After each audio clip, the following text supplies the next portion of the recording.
Okay, so officially, hello to everyone that is here for day two of Tapestry of Contradiction. I'm so excited to dive into today, and I'm going to be sharing a lot from my personal story of transitioning through the major transition I made from my professional life to the life that I'm living now. And there have been many other like transitions and journeys and pivots and all of that throughout the entire journey there. And when I was going through what exactly I wanted to say and how I wanted to share this story today, there were so many different things that came up for me. And I've always been someone that has done a lot of things all at once and really fast. And if I went through every single detail of my history and life story, we would literally be here all day. So I really tried to condense it down. And I want you to listen to this as a story and take what resonates with you. There are some pieces where you may need to like fill in the gaps. And there are also pieces where I'll talk about like a really heavy experience, but there was all of the complexities and nuance of a human life. And there were good moments within the harder times, and there were harder times within the more vibrant moments as well. So I'm going to be diving into my personal journey as someone that grew up feeling very unloved and unlovable and feeling very different to everyone else, who were major people in my life, from my family, friends, and everyone. And I really learned to find my worth in my achievements, because growing up, it was really the only way I got noticed or got any attention, when I was like front and center doing something good. I'm like, good. um, and then I really moved into this like young achiever. Like academically, it was like my pride and joy to be at the top of my classes, to get academic awards. And then I moved into doing like community work and volunteering. And again, like it was this hunger for external recognition, because I couldn't source it from within myself throughout that period of my life. And then I started working as a professional accountant when I had just turned 18, and a big part of me felt like I didn't really fit in like there either, but I desperately wanted to be successful in that space. And then I moved into this professional accountant that casually did life coaching and yoga teaching. And then there was like a big rebirth that happened to get me to the woman I am today, and so many other little pivots and turns in between them. And, there have been so many shifts, even just within the last 3 years since leaving my professional career. So I left in October 2018 is when 12th of October 2018 was like my last day in the accounting organization that I had worked in, for like at that point in time my entire adult life. So I'm going to be mainly focusing on like the transitional period from dropping that like young achiever identity, and moving into who I am now, because like that like young achiever was a really big part of who I was. It was a big part of who I was in my workplace, but also like in my family, at the local university, and at like within my local community. Like I was involved in a lot of different organizations, and I was well known within the community like as this young achiever, and I knew that was the way that people saw me. I was the young person who won awards, who volunteered, who was really good at a lot of different things, and was good at the things that I wanted to be seen as being good at. And I even won in 2015, I won an Australia Day Young Citizen of the Year award. And that was like the most amazing thing to my ego. And how celebrated I was on that day, and like for the whole week after winning that award, was like, it was so satisfying to like my ego and to that like identity that I wanted to hang on to. Um, but it was like this adrenaline high that, when the messages stopped like a week later, like not even a week later, everyone was over it, and I was like, oh, like I didn't know how to sustain that feeling of approval for myself. So I knew that was how others saw me. And of course, even saying that, like I know that was through my perception as well, but it was like this constant feedback loop where it was like people paid attention to me when I was winning something, when I was doing something good or impressive. And usually it was very connected to my age. It was like, this is a really amazing thing you did for your age. And 2015, I was in my early 20s. Like I turned 21 in 2014, so I was 21 on Australia Day in 2015. And yeah, so anyway, and then as I was kind of like getting older, like past that point of winning that award and then moving into like still my early 20s, but getting towards like my mid 20s, I started to have what felt like a midlife crisis. And I guess it was like a quarter life crisis. And I started to really question, like, who am I going to be when I'm not young anymore? And I know that like I'm far from old. I'm 28 now. And I know I'm far from old, but I was like moving away from that age where things would be impressive just because of my age. And the things that I was doing, like I really felt like all of them were like really amazing contributions to the community and good achievements like in and of themselves without the age. But I felt like a lot of the attention I got for them was because of my age. So I started to have this real like identity crisis, and I was like, who am I if not the young achiever? Have I already peaked in life? Am I never going to get this kind of like praise and attention? Am I never going to really feel good about myself in and of myself? And it was a huge crisis for me at the moment, because even as I was growing up, I mentioned this yesterday, that I started school when I was 4 years old, and I was always the youngest in the class. Like there's like in Australia, it's like the cutoff, I think, is like the end of April. Is if you don't like turn the age, then you have to wait till like the next school year.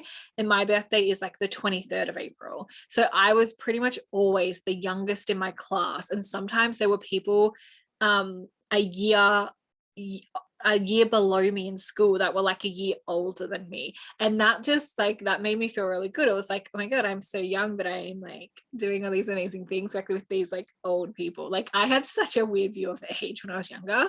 And I feel like it was just all mixed up in this, like how much I was recognized for my age. So it like, and like I said, like I'm not old. I don't see myself as old. But it was like my perception of what I thought the perception of other people's view of age was. I was the young achiever. Like that was the title. Like so many, when people talked about me, that's what a lot of people said, like in all these introductions of me and stuff. I was a professional accountant, and I was a community volunteer. Who was I without those labels? Like I really didn't know. Like I didn't know. And that was like my identity crisis at the time. And that kind of like, it was kind of like came in drips and drabs. Like it was like these seeds were planted around the time that I was like 22, 23, 24. I was like, oh my God. And then, so from 2011 to 2013, I worked as an accountant part-time. So 2011 is when my first year out of high school, I started my university degree, my Bachelor of Accounting, and I got a job working as a professional accountant. And the job that I was doing was essentially a graduate accounting role, but I got to start it in my first year of study, which again, like that was like a really big achievement for me at the time. So from 2011 to 2013, those like it was like 2.5 years, I was working part-time, like 25 to 30 hours a week, and I was completing my university degree full-time. And I really loved this variety, and I was very involved in the university community. So I was doing a lot of like volunteer work. I was like the president of a university community outreach club. Like I was doing a lot of extra stuff. And I really loved having this variety in my life. So working as an accountant, like it felt fun because I had all of the other variety as well. And things really started to shift for me in 2014, because this was the first year that I started working full time. And like I had graduated, done my degree. So I was working full time, and honestly, it felt like a bit of a drag. Like I started to realize like that I was getting bored. It was like, I don't want to just sit here at a desk for like literally all day, every day. Like some days I get up and it's dark, and I get home and it's dark. Like this is not this is not fun. And so it was in 2014, I signed up to a 9-month community leadership program. And doing that, I was the youngest person to ever be in that program. I was 20. I would have turned 21 like in April, partway through the program. And it was like everyone was just so impressed with me. Like the average, it was a huge age range. I would say outside of me, the next person was probably like maybe 28, 29. And then it went up to like 50-year-olds. But again, I was like the young person, like doing community leadership. And then that year, I also started my professional designation study, which is like postgraduate study to be a fully professional qualified accountant. But that was like online study, so I still had to work full time.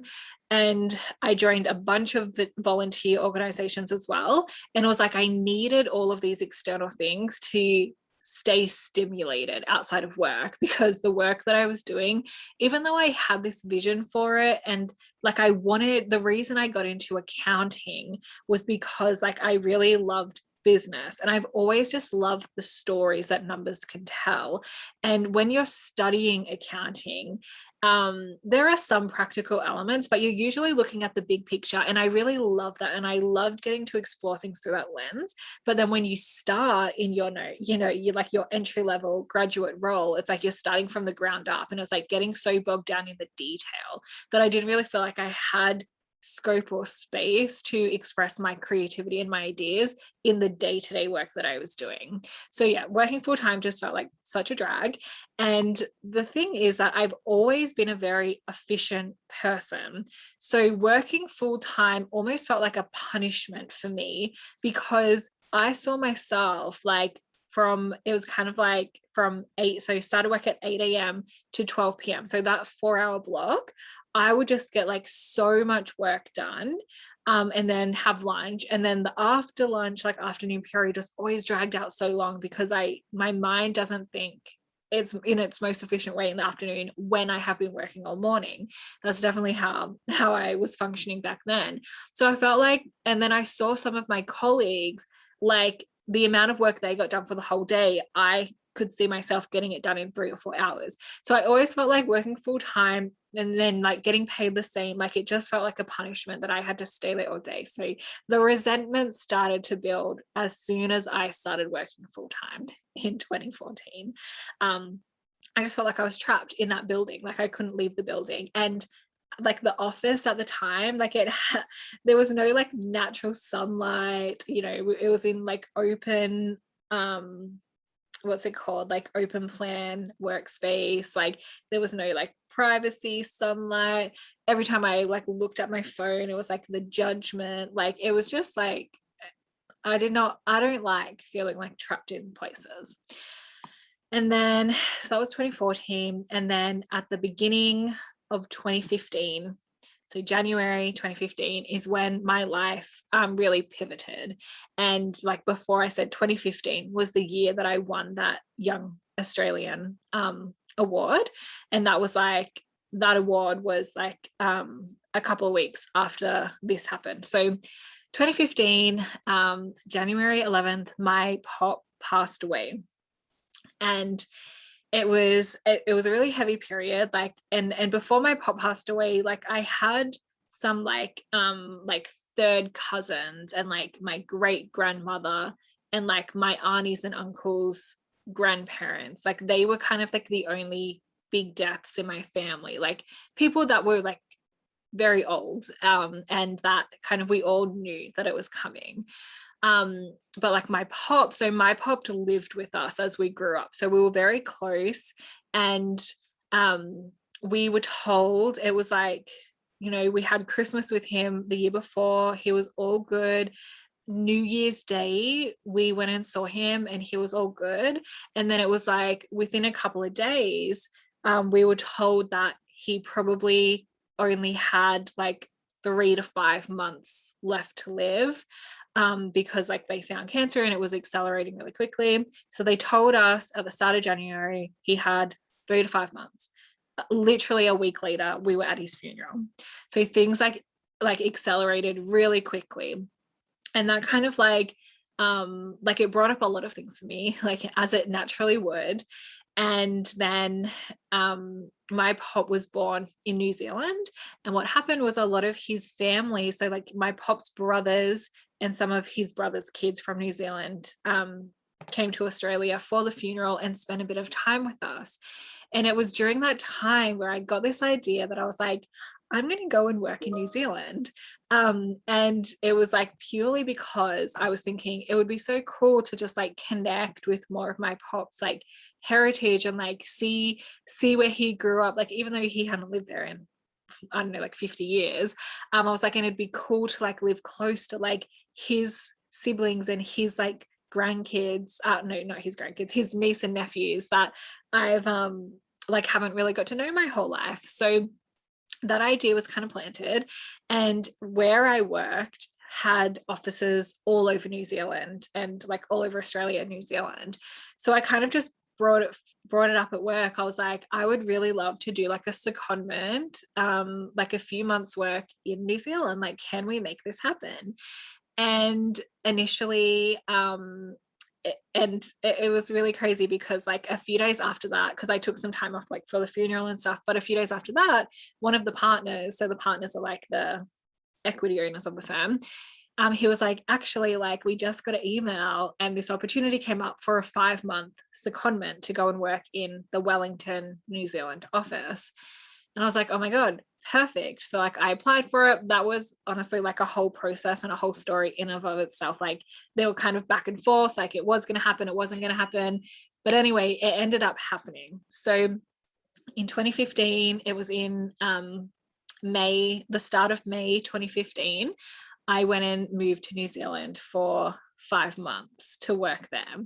And, you know, at the time, I thought this is going to be the most amazing experience. I'm going to love it so much. I'm going to meet all these amazing people, do all this amazing travel. But it was not. It was not what I thought it would be. But I'm looking back, I'm so grateful for that experience and for everything it opened up. And I'm going to talk about a couple of those things. And I'm so grateful for the time I had like with my pop's family. But most of the time I was hating life while I was there. So, okay, so before I went to New Zealand, I had like a fully scheduled life. Like I was working full time. I was volunteering in, I think, like 4 or 5 different organizations. And I always had like a prominent role. Like I was president of the Mildura Young Professionals Club. I was like the treasurer of the Australian Inland Botanical Gardens. I had other roles doing other things as well. So like I can't even remember them. I had that many. And I was also playing netball at the time. So that was like a few nights a week and weekends. And I have like a very big close family. Like I have 4 siblings and very close to like my aunties and uncles. So I had like a lot of family time as well.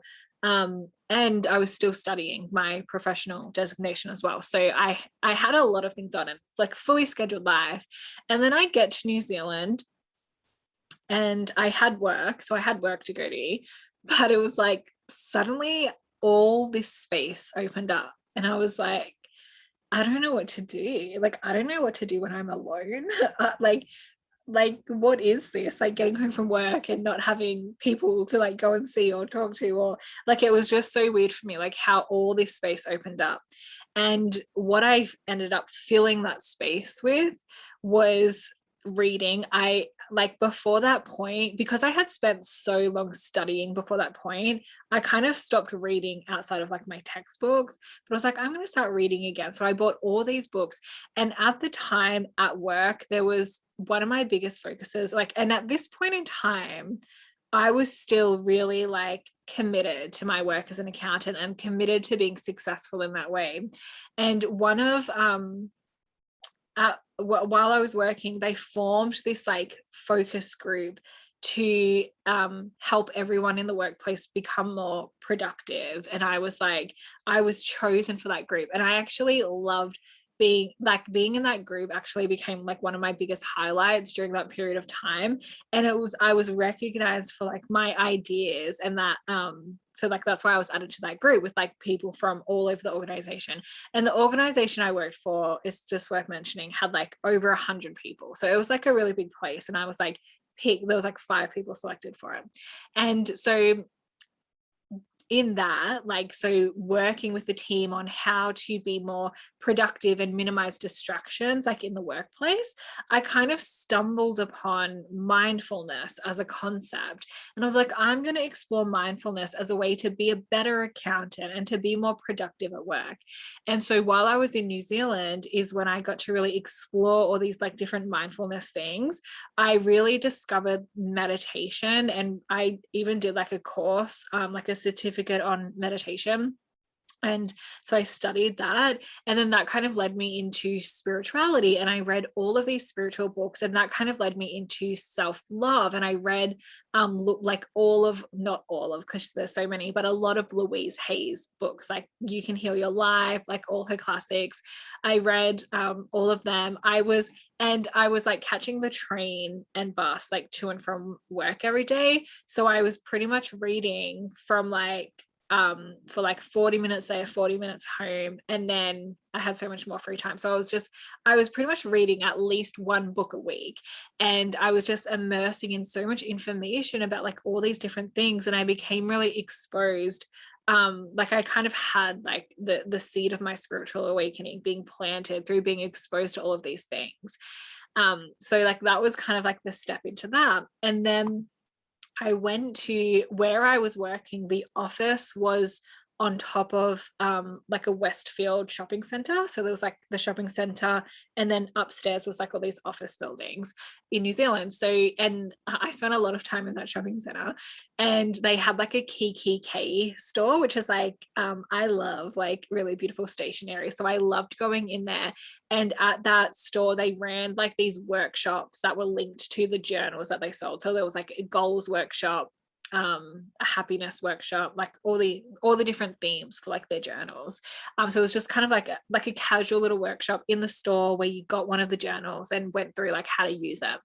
And so I went to one of those workshops, and the woman running it, she, in just like a very casual introduction of herself, she said like she runs those workshops and she's also a life coach. And then she like moved on to talk about the workshop. So that was like, she literally just said it to say that's something she did in her introduction. And that was like the first time I had heard of being a life coach. And if I heard it before, I didn't consciously remember it before then. And as soon as she said that, I was like, I have to know more. What is a life coach? Like, what is that? And that really sparked me to really look into like, what is life coaching? How do you be a life coach? What do those people do? And it really just sparked something in me. And at the time, I never thought that coaching or doing this type of work would be something I would do like full time or like as my primary thing. But I just had like this such an intuitive spark that was like, I just have to know more about that.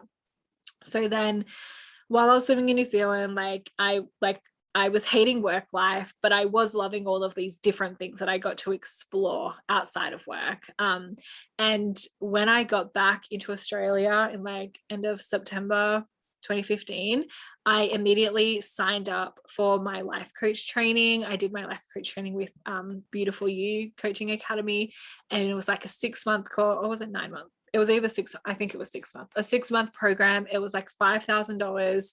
It did not make sense for me to invest $5,000 in a life coaching course, like especially when I was still doing my postgraduate study. But I was just like, no, like I literally need to do this. And it was such like an intuitive decision. Even at the time, like I didn't call it an intuitive decision. It was just, I knew I wanted to do it. So I did it. And so like no one really got it, like why I was doing it. Like even at work, they would be like, what the hell? But I knew I wanted to do it, and I could post rationalize it later. I was like, oh, well, it like, it will really help me with clients in accounting and blah, blah, blah, blah, blah. Like I was just making up shit to try to justify the decision that I made. But I knew that like I had to do it. So I signed up for that, and that was going to start in at the start of 2016, so like a few months away. And then when I got back from New Zealand, I was in this state where I was like, I feel like I just went through hell for 5 months, so I'm going to fucking reward myself.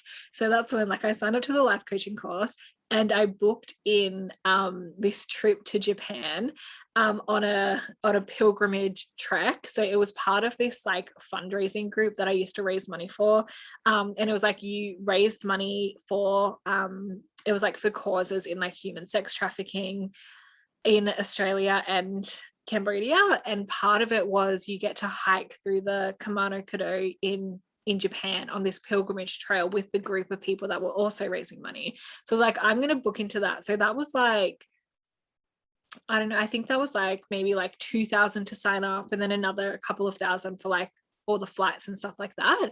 But I like booked that in. That happened in it was in 2016. I think it might have been May or June 2016.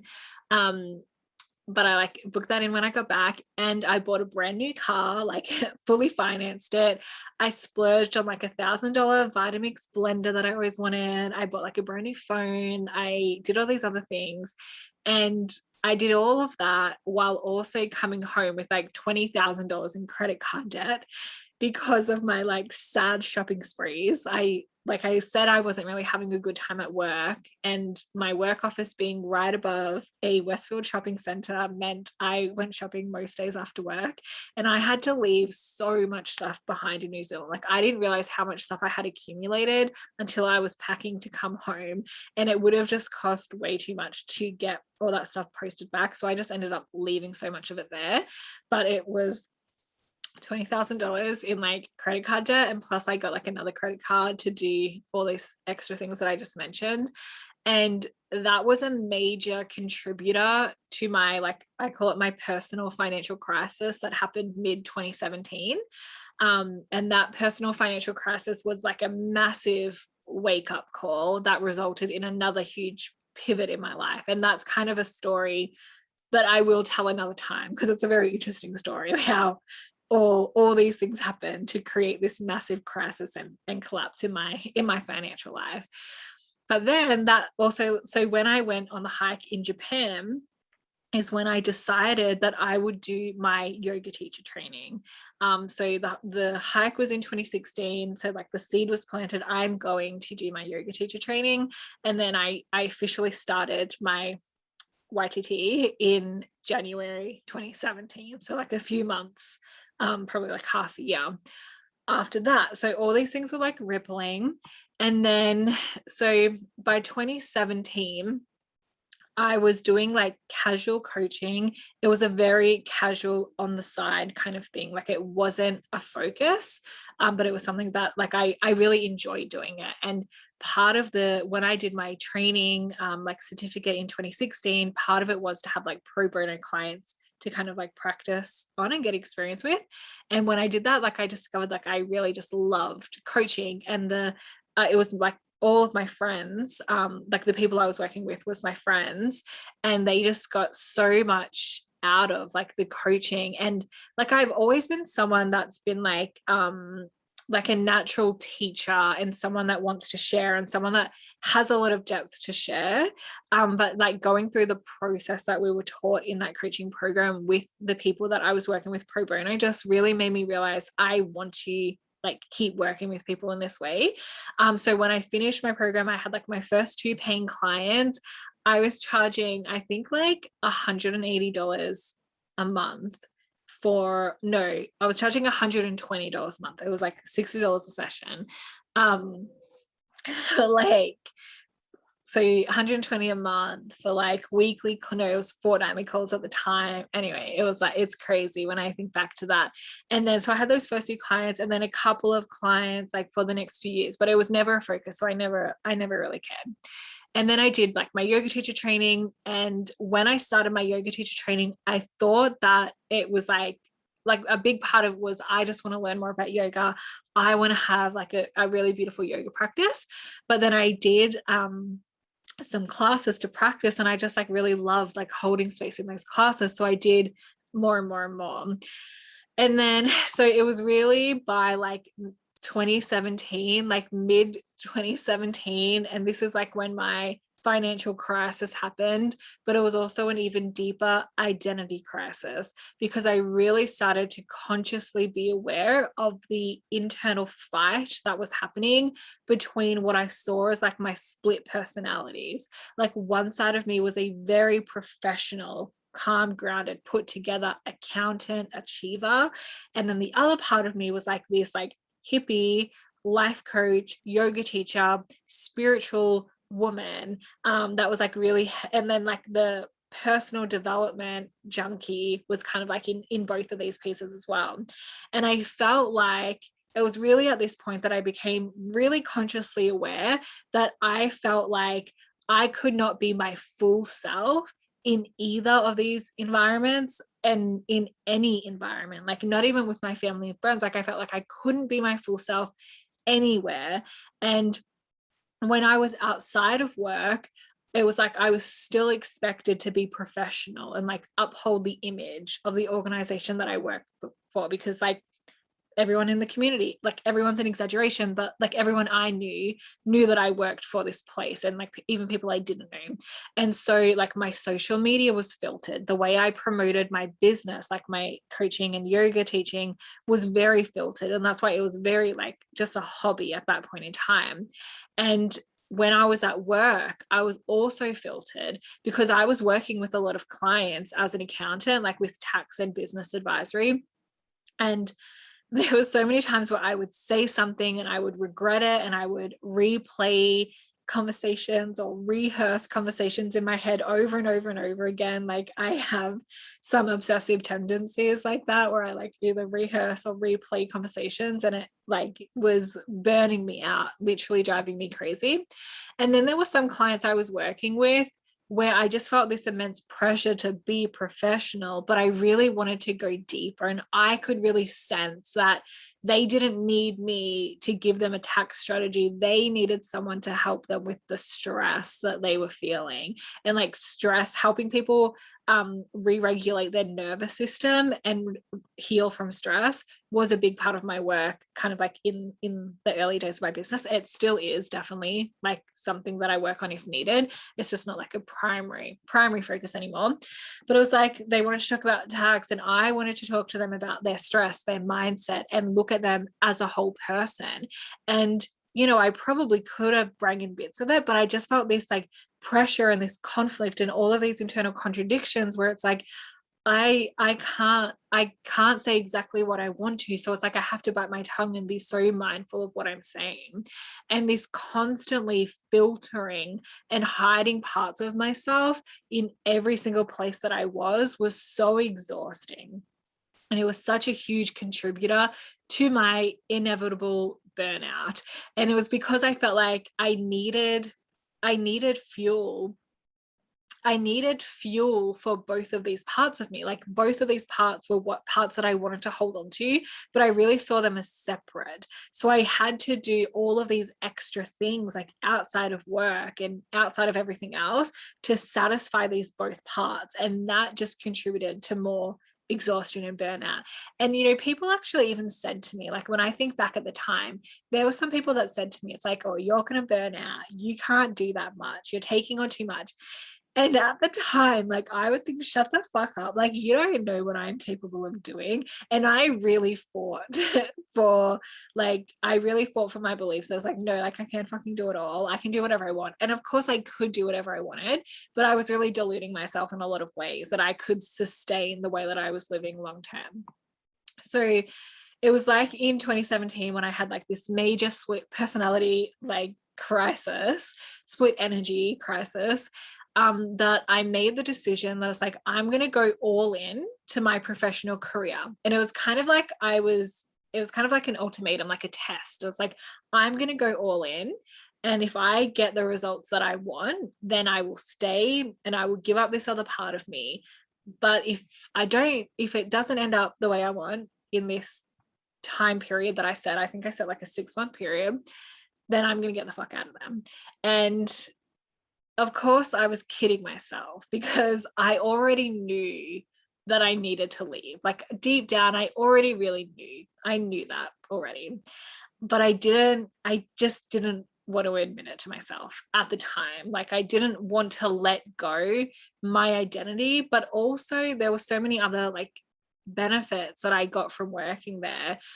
Just like everyday things, like how easy it was for me to get a loan or a credit card because I was a professional accountant, like on the salary that I was on, the connections that it got me, like the peers and the people that I had worked with for like 7-8 years, and like the mentors that I had there. Like, there were so many parts that I didn't want to let go, but there were things that I didn't really want to admit to myself. So here are some of the things that I wish I could admit to myself and that I wish I had more of an awareness of back then. And not to say like I would change anything. I think everything played out as it should, but this is more like if I was going to talk to someone that would, so if there was a person right now that is in the position that I was in back then, like these are some of the things like that I would say to them to change their trajectory of life, not necessarily that I wish I changed things in my life, if that makes sense. So, like, the first thing is that I was never going to thrive in an environment like that. There were many things like about that specific organization that really felt like they were against my core values. And I really fought hard for a really long time to justify some of the things and to try to be positive and look at it from a different perspective. And like, it isn't really about like the specifics. It's just that it was against like what I truly believed in. And the concept of working 40 plus hours a week with constant unnecessary high pressure just felt disgusting and repulsive to me. And part of me thought, I can change that. Like, I can help the people here. I can change the system by being inside of it. And part of me wanted to prove that I could.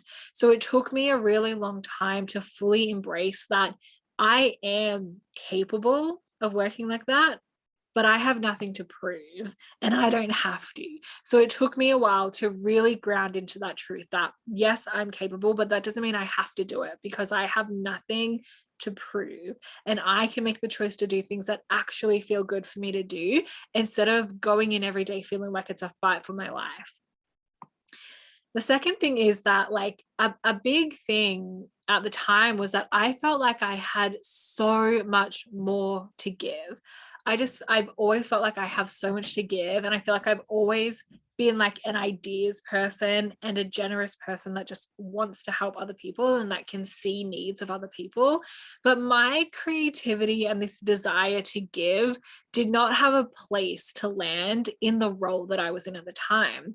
And like, all of my ideas, I always had a lot of ideas and I did express a lot of my ideas like in the organization that I was in.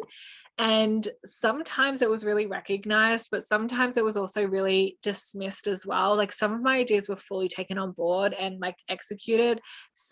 Most were like laughed off. And, you know, some of the partners, so like the kind of like my bosses, you could say, did really appreciate this side of me that like I was always looking to improve things and I did always have a lot of ideas that I brought forward. And when I was leaving, a couple of them actually told me that they really like admired how innovative I was. But this was never felt like something that was appreciated while I was in it. And it really felt exhausting to me to not really have anyone on the same wavelength. Not really have anyone on the same wavelength. Chelsea says, thank you for your story. I need to go. Okay, go, you can come back to the replay.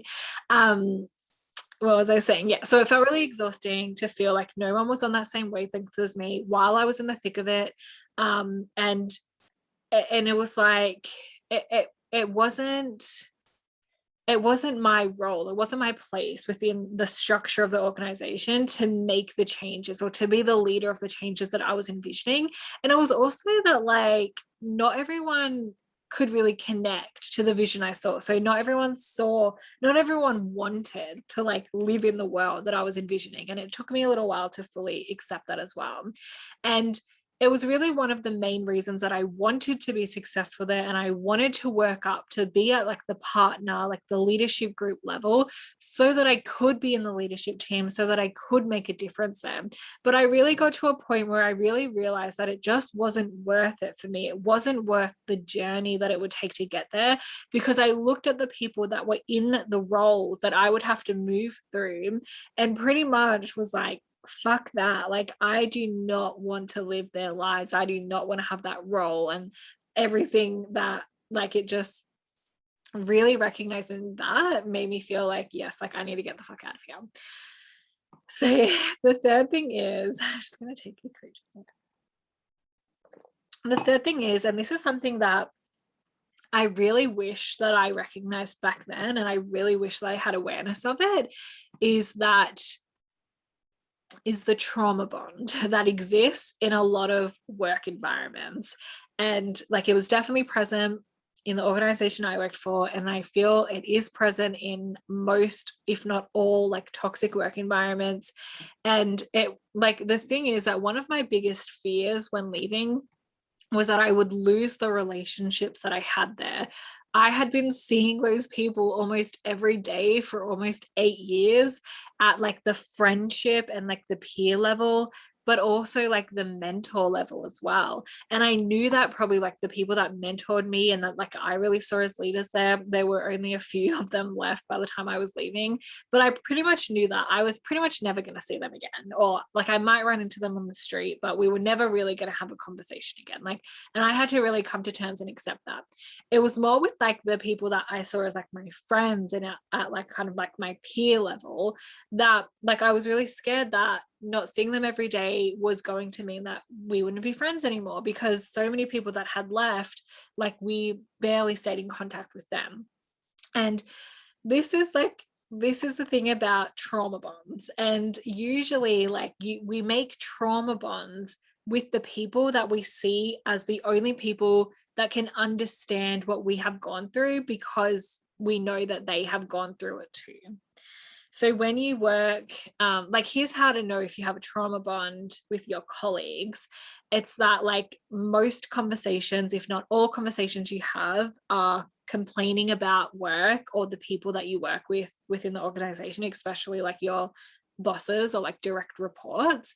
And pretty much like if you ever like catch up outside of work, it's all, the conversation is always around like complaining about work to a degree. Like, that is how you know there's a really strong trauma bond present.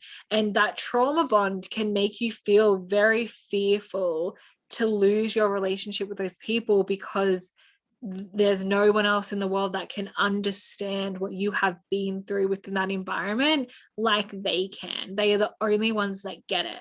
And you know, there's so many different ways we can form trauma bonds, but in the organization I was so afraid to lose that. And honestly, like, and I really kind of like kidded myself into thinking that I was like, no, like I am going to stay friends with these people.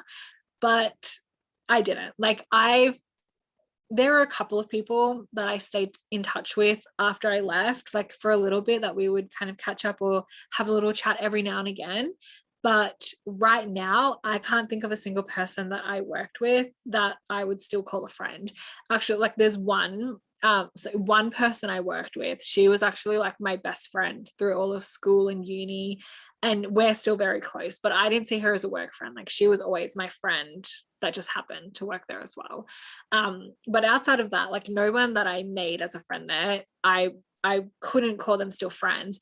There are many, many people that if I ran into them on the street, I would 100% say hello, stop for a chat. So many, like, I follow on social media, and if they post something, like I'll comment and be like, celebrate them. It's like we're acquaintances, right? If I'm being really honest. So like that thing I was so afraid of, like to lose them, that came true. And it's okay now that I can reflect back on it, but it was a really hard thing to process at the time. And like this trauma bond is what keeps a lot of people in organizations that are sucking their soul out, and like the fear of letting go of these people, because like that trauma bond is telling your body that they are the only people that will truly accept you, because they're the only people that can truly understand your trauma and what you've been through, even if you don't recognize the trauma that happens from being in a toxic environment like that. And there are so many layers and complexities to this as well.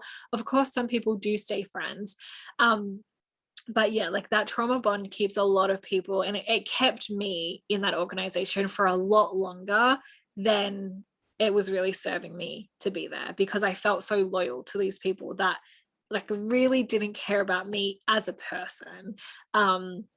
Yeah, so that was like a really, really big thing to move through. And you know, like the industrialization of the world and capitalism, like I don't think it's at a conscious level. I think it's at a really like subconscious or unconscious level, that like a lot of organizations really rely on that trauma bond and really like take advantage of it to keep people where they are for a lot longer than they need to be.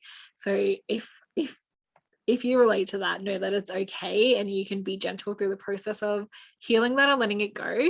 But you will be okay to not work with the people that you've been working with anymore. Like, trust me, you'll be okay. And then the last kind of piece to all of this was that I was really looking for evidence outside of myself. And that was a pattern throughout my entire life. Like, I was always looking for recognition or attention, like external to myself. And at that point in time, like I really wanted my workplace, like the people in it, particularly like the partners, like the people I was working for, I really wanted them to prove my value to me. I wanted them to show that they cared about me. I wanted them to prove that they had my best interests at heart. I wanted them to prove that they were going to help me be successful in that environment. And I put so much trust in them over the years. Like, I was so naive when I started working there, looking back at like fresh little 18-year-old. And like, part of me sees that like it wasn't fair for me to put all of that on them, because ultimately it just led to a lot of resentment on my part when they didn't meet like my expectations of caring about me. And there are so many examples I could give around what they did that really proved they did not care about me as an individual person. But on my part, like me taking responsibility, like I really used that to avoid admitting that I wanted something else, because I was like, if they can only just prove that they care about me, then I'll stay. And I really put that on them. But then when they didn't do it, I really resented it. But when I really could admit within myself that it's like, actually, like that's not really their responsibility, I really want to live a different life and do something else, I was really able to accept it in a new light and alchemize a lot of that resentment that I was feeling towards like them, and like blaming and projecting that outwards.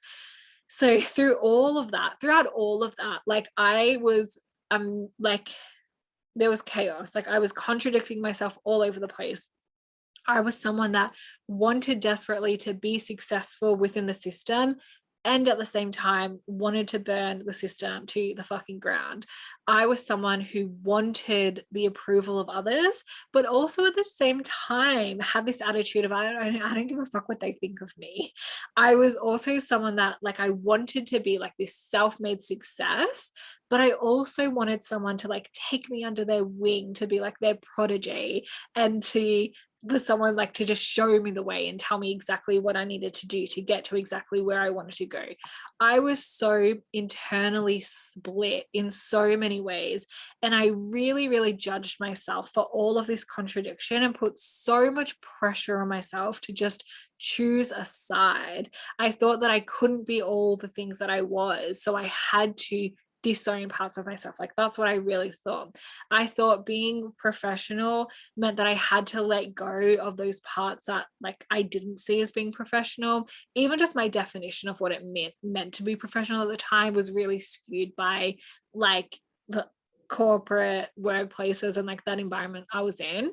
And like the thing is that I could have made the choice to be more of myself in the workplace I was in. But the times that I did kind of show little glimmers of more of my depth and more of these things that was really different to the other people there, it was like really hurt to be like rejected and mocked in that way. So of course, like subconsciously, I hid more and more of myself. And I thought letting go of my career meant that I would have to give up all of the professional parts of me. And there were so many parts of like that I gained through my professional life that I actually did really love about me and did really love those things I got to do. But I thought if I left, I would have to give up all of that. And being caught up in this, being caught up in like the thinking that I had to choose one side really stopped me from seeing how these two like seemingly contradictory sides were not opposites at all. They were just different fragments of who I was as a whole, and they were different expressions of different fragments of me. But it really stopped me from seeing that there was at all times space for all of me. And by really feeling into this, I was really clearly able to see that I was not the problem. The environment that I was in was the problem.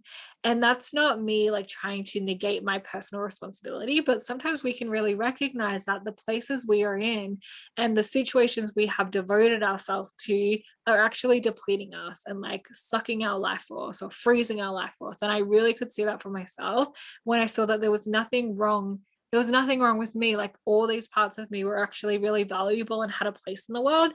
And if I wanted to be my full self, I had to be in a different environment.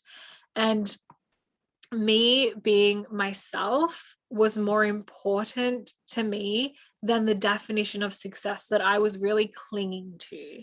And that was a really big realization. And I didn't really fully consciously realize that until after I was gone.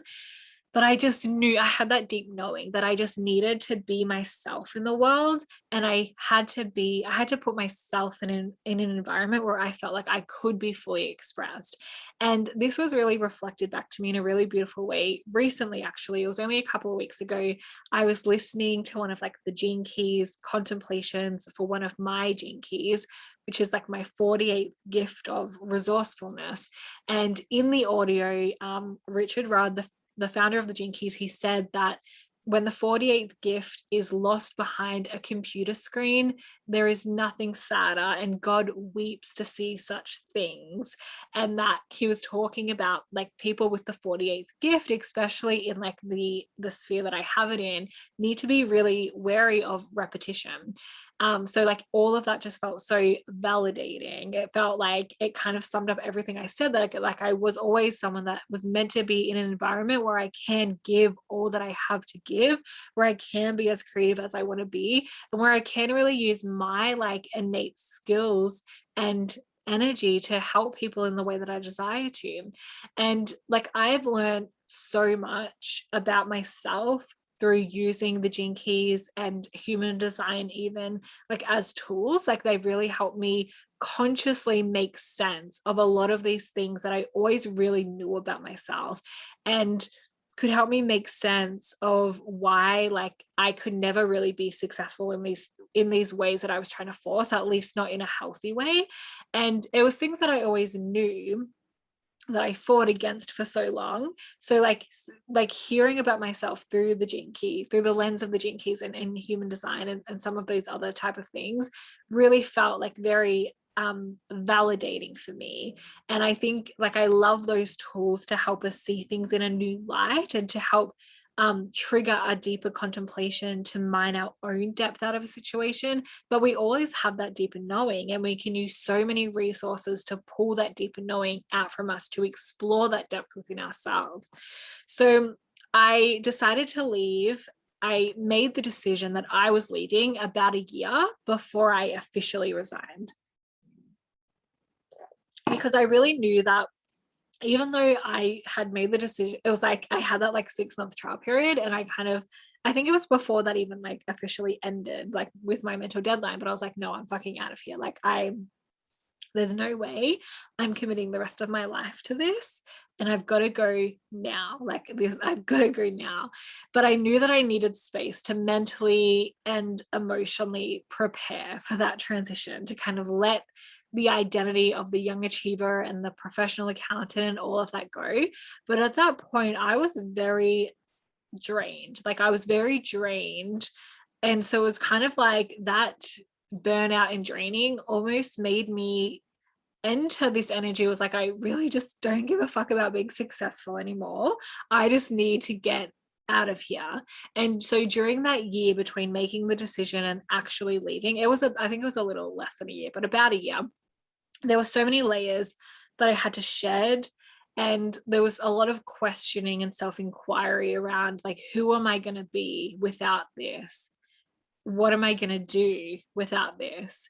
And again, like, that burnout kind of like really drained me in a lot of ways, where like for a lot of those questions I was like, I really don't care, I just have to get out of here.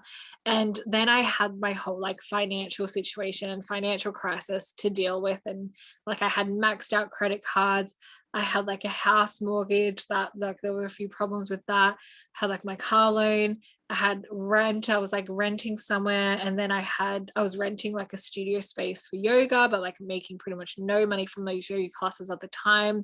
I had payment plans for like my yoga teacher training and all the other courses I was doing. There was a huge financial mess. I'll definitely go into that story deeply at another time. But that took a while to kind of clean up and ground, to like create this sense of stability where I really felt like I could leave and give myself a full break to heal from this burnout that I was experiencing. So within like the year that I decided like I'm going to leave, so I need to clean up this financial situation, I went from being like drowning in debt and like so stressed about money and so stressed about how can I leave? How can I do what I want to leave if I'm like literally my entire month's pay is gone in the first second of having it? That's an exaggeration, but like literally within the first week of my monthly pay, it would all be gone. And I would like struggle for like 3 weeks every month. It was an exhausting cycle to be in. So I knew that like my financial stability was an important factor. So I went from like drowning in debt, to like within 12 months, all my debt was paid off and I had like $40,000 in the bank, which really helped me feel like that stability. That was like, yes, like I can leave because I have this money in the bank, if nothing else. But also I was like teaching yoga, but I stripped back all of my yoga teaching to just teach like one regular class a week. And I set up like such a good deal with it that like I didn't have to pay for any studio space. It was just like the owners of the place could come for free, and then I would just take the cash of everyone else that came. So I was making like $60 to $200 cash a week just from that, and I was running a monthly full moon yoga class, and I was profiting like $500 a month from that. So that kind of made me feel like, yeah, like I can live off that, because I also moved back in with family, so I didn't have any rent for that period of time. And I was also casually lecturing at the local university on like accounting subjects. And that was like, I was getting paid like $150 an hour, doing like 3 hours a week for that. So that was a really, really good kind of like job to have, casual job to have. And then some semesters I even did 2 subjects. So I did like 6 hours a week for like 150 an hour. So I had that, I had my savings. I felt like I am financially secure. So then I took the plunge. I resigned, and it just felt like such a relief. Like so much had just been like taken off my chest, and I could fully breathe for the first time in years. I did need to give a 2-month notice period. So there was kind of, even like from the point of resigning to me actually leaving, those 2 months where I could shed even more and like have proper moments of goodbye to some of the people that played such big parts in my life. Like that was like, you know, like some of these people were like really big mentors to me from when I was 18 to when I left, like 2011 to the end of 2018. So that kind of like having that transition period of 2 months really helped me kind of ground into the decision as well. And during that 2 month, like it was very interesting how some people like treated me very differently, and that was very like eye-opening. But everything that happened in those 2 months just made me feel even more solid and grounded in my decision to leave. So then I left and I was out into the world doing a little bit of yoga teaching. After like the point where I left, I did add a few more yoga classes like to my schedule, but I had like such a good deal with like the studio rent space that I was using and stuff. So like, and everything was kind of like set up, and I just really coasted for a bit. Like I was exhausted. So I was like, I just need to take a break from being ambitious, from being someone that wants to be successful in life. So I really, and this was really at an unconscious level. At an unconscious level, I disowned my ambition, my perseverance, anything that I was subconsciously identifying as being part of my professional success, or like that young achiever identity. All those parts of me were getting the blame for my burnout, and they were abandoned. And this was all at a very subconscious level. Like at a conscious level, I just knew that I did not have the energy to do a lot of things. But like if you kind of looked at my life on the outside, you would see like I was still teaching yoga classes. I was I was working at the university, so like doing lectures there. But most of my life, most of the time outside of that, I was on the couch. I was laying down, binge watching Netflix or some kind of show, binge eating, and just disassociating from life. And I was like mentally and physically, I kind of really needed to go into that void of nothingness. And I didn't even really fully recognize it at the time until it was like over 6 months later, and I was like, oh my God, like what life have I been living? But I really needed to go deep into that void of nothingness. I needed space to mentally recover from everything I had been through for like pretty much my whole life at that point. And then when I kind of really started to recognize it, all these feelings of like shame from being judged really came up for me, that like I was this lazy person. And at the time, like I was living with my nonna, my grandmother, my mum's mum, and like a lot of my family kind of live in the same block. So it's like it's my nonna, and then literally around the corner, like a 30-second walk, it's my auntie and uncle, and then another 30-second walk is my mum, where like two of my sisters were living with her at the time. And then like maybe like a 5-minute drive is like my other auntie and uncle and like my cousins. And then not that far is like my brother. So anyway, everyone lived around the same place. And like my nonna's house was somewhere that a lot of people were in and out of every day. Like my mum, my siblings, my aunties and uncles. And I was like, every day, it was so annoying. Like every day that they came, like they were just sitting on the couch doing nothing. And I just felt so judged. And like they didn't really understand what I was going through internally. Like they didn't understand. And it wasn't, they didn't need to understand, but I just felt very judged. And then there was so much shame that came up as well. But my priority at that period of time was pretty much to just get by, like to just make enough money to just get by, to just live, and to survive, basically, was my priority in life at that period in time. Even though like I was still, catching up with my family, I was still teaching yoga, I was still teaching, like I was still doing things, but my priority was survival at that point because I was that burnt out. And then something happened where I felt this little spark get reignited. And it was like I felt lit the fuck up for the first time in about like, it was like 8 to 9 months after I had finished working at that point. And it was I went to this like yoga class slash like workshop type of event.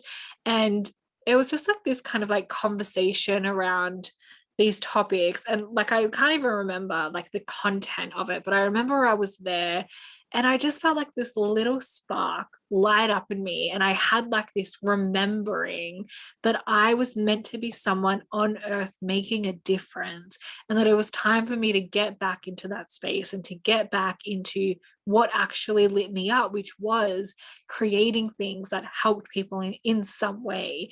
And at the time, I had a very different view of like creation and creativity at the time, but I just felt very like just lit up and like this reignition of my fire.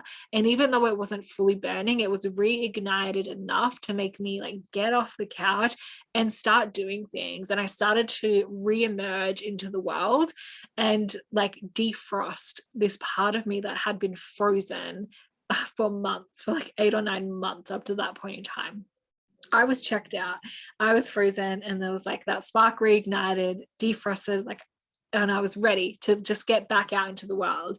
So I spent the next couple of months after that, like really just rebuilding my own energy, just getting excited, like getting excited about new ideas again. Like new ideas is my jam. And I felt like I was so cut off from that for so long. So it just felt so good. I created an online program. It was called Gentle Vitality. I ran like a trial group. It was like a 7-week program. And like every week there was like a detailed notebook, a full training, and 2 yoga classes. Like so much. Like it actually was a little exhausting to run, but it taught me so much doing that. And for like, I think there was like about 7 or 8 people that joined that first, I call it like the pilot round, while I was creating it. And I charged like $67 from it. And it was just like my yoga students were kind of the people that joined. I learned so much from that, like really a lot around how like I don't want to run programs. And when I look back, it was very much like a trauma response, how I was running it, like putting that pressure on me to need to do something like every week, 3 times a week. And at that point in time, I also started studying my advanced level 2 yoga teacher training. So there was a lot of yoga being infused into that program. And so like it was developed, and then I ran it again as like a public launch. And that time I was charging like $197, I think, for it. And 6 women joined. And it was really focused around like gentle growth and movement, very yoga focused. And it felt really good to be like reignited and doing things in that way. And I started writing a lot about the chakras and did like a really deep dive research into the chakra system. And I created another program focused on that. And then this was like a really pivotal moment. I decided to go on a little holiday to Bendigo. If you're not from Victoria, you probably don't know what that is, but it's like probably like a 5-hour drive from where I lived in Mildura. And it's just like a slightly bigger country town, but it was like just to get away, just to have a change of scenery, to give some contrast, to do something different. And I kind of went with the intention that it's like, I'm going to do so much journaling, so much planning. I'm going to plan out how my life is going to look going forward. And it was really the first time where I really started to look forward and really leaned into like, what do I actually want to devote my life to? What do I actually want my life to look like? And at that time, like I made the decision, it's like, I'm going to hire this coach that I wanted to work with. So when I got back from that trip, that this was July, it may have been the end of June 2019, I hired my first like high level coach, Viola Hug. You've probably heard of her. If you follow me, I've mentioned her in a lot of different things. So I hired Viola. I hired her for 3 months, and it was like a bit over 8,000 Australian dollars. I spent that from like that savings that I had. And I really wanted to work with Viola because I actually met Viola when I was living in New Zealand in 2015. She was literally the only friend I made. Like I met her and Nick, her boyfriend at the time, her now husband. I met her mom, her sister, and they were kind of like really the only people I met outside of work that I actually really liked spending time with. So then from there, like I had just followed her online. And she went through like a big shift in the way she lived her life and did business from when I knew her in New Zealand to like the point in time that I hired her. So I had kind of like been following her journey, and it was like all of a sudden I just saw her, like she had a podcast, she had published a book, she was creating and running these amazing programs. At the time she was like traveling the world and like working as she was traveling. And that really, like seeing the example of the way she was living her life really lit me up even more. And I was like, I want her to guide me because I want to live that life that she was living. And so it was like at that point where I saw everything she was doing, that it's like, I want to work with a coach. Like I want support through all these things that I want to bring to life. And her price, like the investment to work with her really intimidated me. And I've always been someone to invest in things. I spent like 5K on my on my life coach training. Like I think it was like 3,000 on my yoga teacher training. That community leadership program I did was like a few thousand. No, I think I ended up paying 1,000 for it because it was like a community thing. Something I didn't even mention was I started my master's degree in business analytics. economics. I dropped out of that when I resigned from working as an accountant, but that was like $100,000 degree. And yeah, that was on like a student loan kind of thing, but like I'm still paying that back. So like I've made big investments in myself before, but it was always for like a certificate at the end of it. Like I was always going to get some kind of recognition for that work and that investment. But my work with Viola, where it was like the biggest investment I was going to make, that didn't really have like a certificate at the end of it. Like it was just, so there was a lot of different things that came up around like, am I going to get what I want out of it? Can she really help me? What if she judges me? What if she one of my biggest fears that I was thinking at the time, which I laugh at now, but it's like, what if she tells me like I'm beyond help and that she can't help me and I'm not good enough to do the things that she did? I actually like had a fear that she would say something like that, which of course she wouldn't. But there was a few things I had to work through. So anyway, I hired her for 3 months. And in the first 3 months that I worked with her in like mid 2019, I started my podcast. I relaunched my coaching services. I wrote and published my first book. So much inner work and inner exploration as well. And I really kind of grounded in like, this is my business. This is the life's work I want to commit to. It's not just a hobby anymore. It's not something to just help me survive anymore. Like this is what I'm really devoted to. And there has been such a big journey since then as well. And like so many pivotal moments. Like I'm a very different person than I was in 2019 when I first invested in Viola. But then so over like the 2+ years since then, I've been on just such a massive journey of like remembrance, reclamation, of trial and error, of fails and successes. And like a really big piece of this was the retrieval process of going back and picking up the pieces of myself that I had abandoned, picking them up with love, looking at them in a new light, and then reintegrating them back into who I was, into the whole of me, like my ambition and perseverance and professionalism that I shunned and abandoned. Like I really went and picked it back up and was able to see it as like the gifts and the pieces of me that really did have a place in what I was doing now. And I brought them back into my story, into my journey.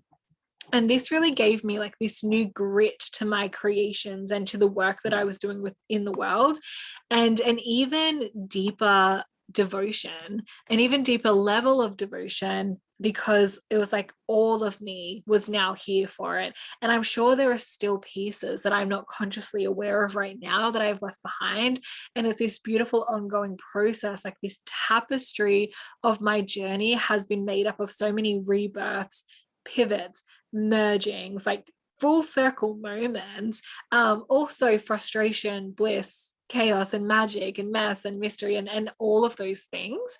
Like there are so many, like even when I think about when I first started going like all into my business, when I was working with Viola, like a big focus was on gentleness and recovering from stress. Like that was a really big piece.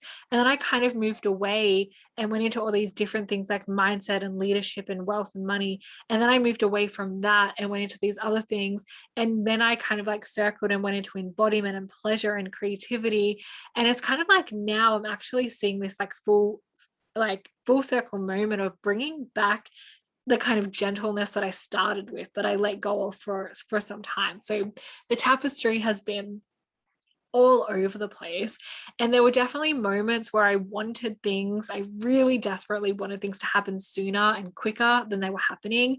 And part of me felt like a failure in business for so long, because when I was like the young achiever, it was like if I decided I was going to achieve something, I went out and I did it. If I wanted to get a high score in some assignment, I would get it. I would make sure I got it.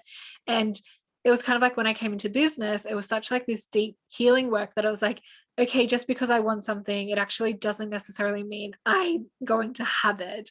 And it was kind of like a real humbling experience to be kind of like knocked down a bit, to then really build myself up from who I really was, and not like this fake projection of the success that I thought I needed to feel worthy as a human being. So there were so many so much wounding, especially like inner child healing and wounding and all of these different things that really had to come up. And there were like these crushing moments for me when I really realized that parts of my business were in a trauma response to these like woundings that I had. And like these, like there's so many things that like I created and then I literally just burnt down and disregarded. And there were things that I went and picked back up and put like brush the dust off and like create it in a new light.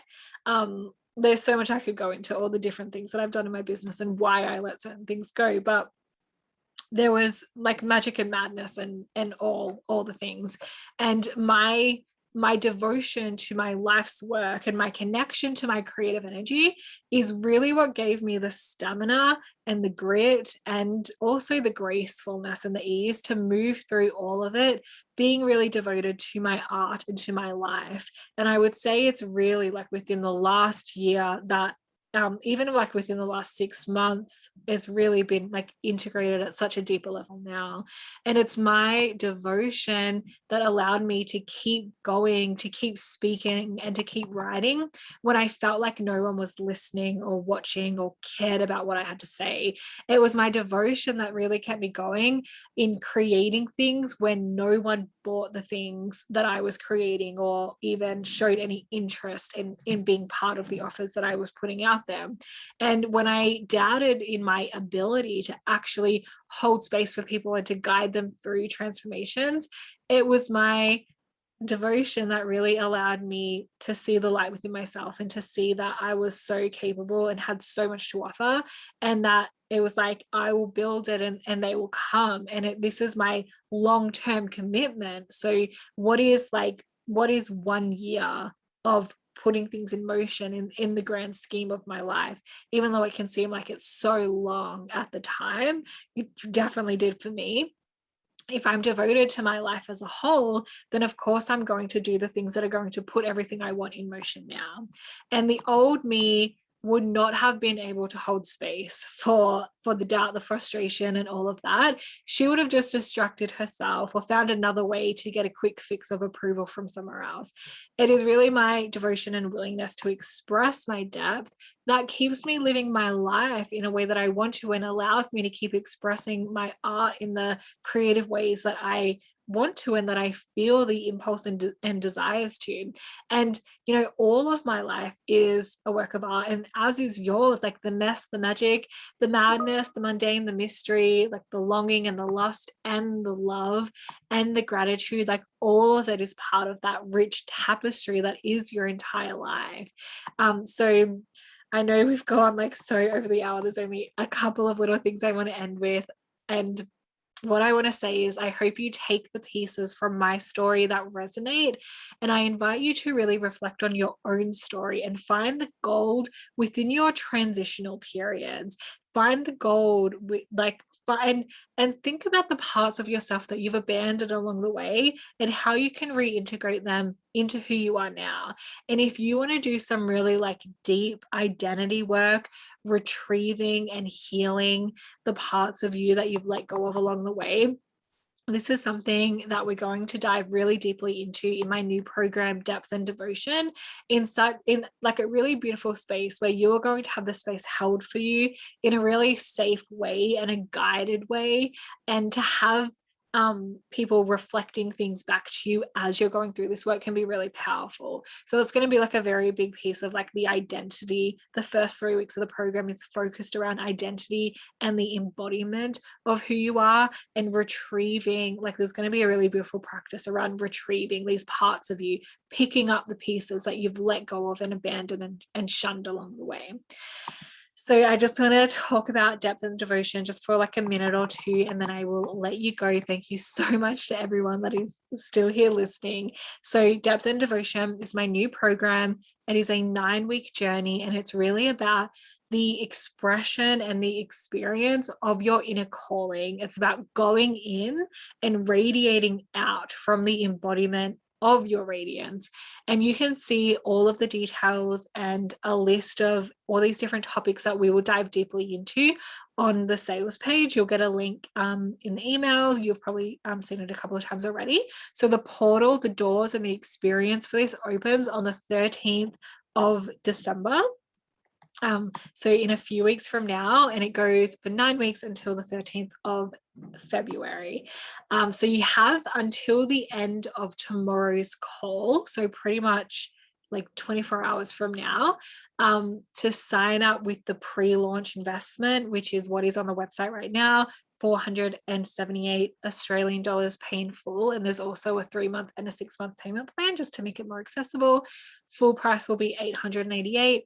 And then there's also the intimacy upgrade. In the intimacy upgrade, you get all the program stuff, plus you get 3 one-on-one calls with me throughout the program, plus you get a Gene Keys profile session, plus you get 1 week Voxer support at the end after the program has finished. And that investment is 1,333 Australian dollars. Again, there's a 3 and a 6-month payment plan. And the special just for you signing up inside of this pre-launch period is within the intimacy upgrade, you'll get access to a private Voxer chat with me for the entire program, just to go even deeper into like the private support that you want. Plus you also get the 1 week after. So you get a lot more intimacy with me if you sign up during this pre-launch period. And if you need a few more days or even like a week before you can officially make your payment, but you know that you're in, reach out to me now and I will honor the current price. So honor the current investment. But you need to reach out to me before the end of day 3, the end of the call tomorrow. So thank you so much for being here. Angela said, we have a lot of similarities in our story. Amazing. And you're excited for depth and division. I'm so excited to have you in the program as well, Angela. So thank you everyone that is here. If you are, for you ladies that are here live and for everyone that's on the replay, thank you so much for being here. Sending you all so much love. Sending so much good vibes out. Thank you so much for being here and listening to this part of my story. And I hope you join Depth of Devotion if it's something that you desire and want to do. And you can reach out to me with any questions that you have, or if you just want to have a little chat before you join, I would love to speak with you. So thank you so much. Have an amazing, amazing day.